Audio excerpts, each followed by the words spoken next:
मेरा नाम सबा है। मेरे बहनोई ने मेरे साथ जो किया उसका मुझे कभी अंदाजा भी नहीं था। लेकिन ये कहानी कुछ और है। मैं चाहती हूँ कि आप ये कहानी पूरी सुने। आखिर में आप ही फैसला करें कि मेरे बहनोई ने ऐसा क्यों किया। मैं एक छोटे से गांव की रहने वाली हूँ। हमारा घर बहुत कच्चा और पुराना है। मेरे उबा कई साल पहले इंतकाल कर गए थे और अम्मी बहुत बीमार रहती थीं। मेरी बड़ी बहन की शादी शहर में एक अच्छे घर में हो चुकी थी। उनके शौहर यानी मेरे बहनोई एक सरकारी नौकरी करते थे और अच्छी आमदनी थी। मेरी बहन भी बहुत समझदार और घर संभालने वाली थी। मैं घर में सबसे छोटी थी। जब अबा का साया उठ गया तो घर की जिम्मेदारियां बड़ी बहन पर आ गईं। लेकिन शादी के बाद जब वो अपने ससुराल चली गईं तो मैं अम्मी के साथ रह गई।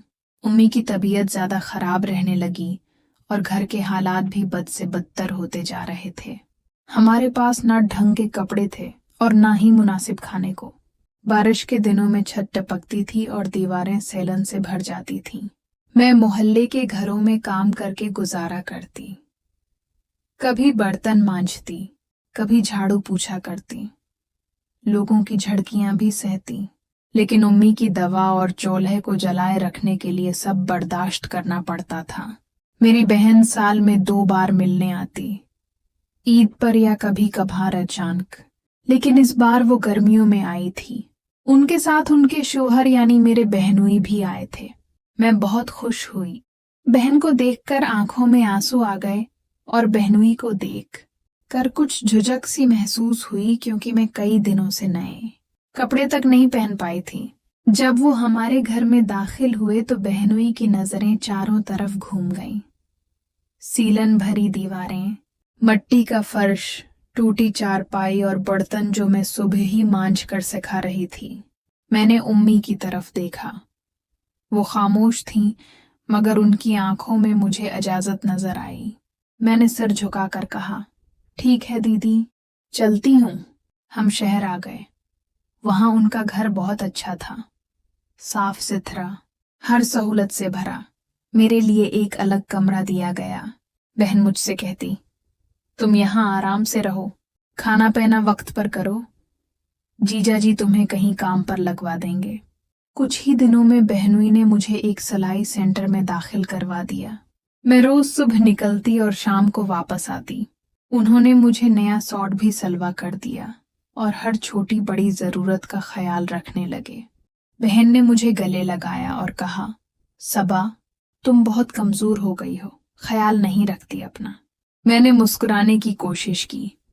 अल्लाह का करम है दीदी, सब ठीक चल रहा है। शाम को बहनोई ने मुझसे कहा, सबा, तुम्हारे हालात देखकर दिल बहुत भारी हो गया है। मैं समझ सकता हूँ तुम्हारी जिंदगी कितनी मुश्किलों से भरी है। मैंने कहा, हम जैसे हैं वैसे ही ठीक हैं, काम करके गुजारा हो जाता है।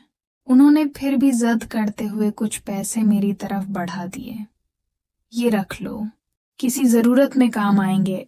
मैंने झुझकते हुए इनकार किया, नहीं जी, आपकी बीवी मेरी बहन है, आपसे कुछ लेना अच्छा नहीं लगता। वो हल्का सा मुस्कुराए, मैं सिर्फ तुम्हारा बहनोई नहीं, एक भाई भी हूं, और भाई का फर्ज होता है कि अपनी बहन का ख्याल रखे। ये बात मेरे दिल को छू गई। मैंने पैसे रख लिए। इस रात जब सब सो गए तो मैं काफी देर तक छत की तरफ देखती रही।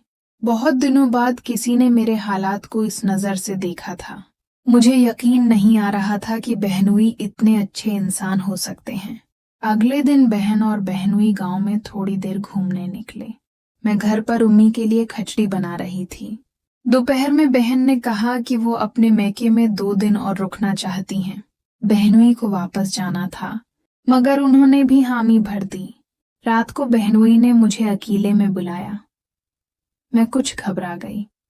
उन्होंने कहा, सबा, मैं चाहूं तो तुम्हें एक अच्छी जिंदगी दे सकता हूं, तुम्हें अकेले रहने की जरूरत नहीं है। मैं चौंक कर बोली, क्या मतलब? उन्होंने मेरी तरफ देखकर कहा, मैं जानता हूं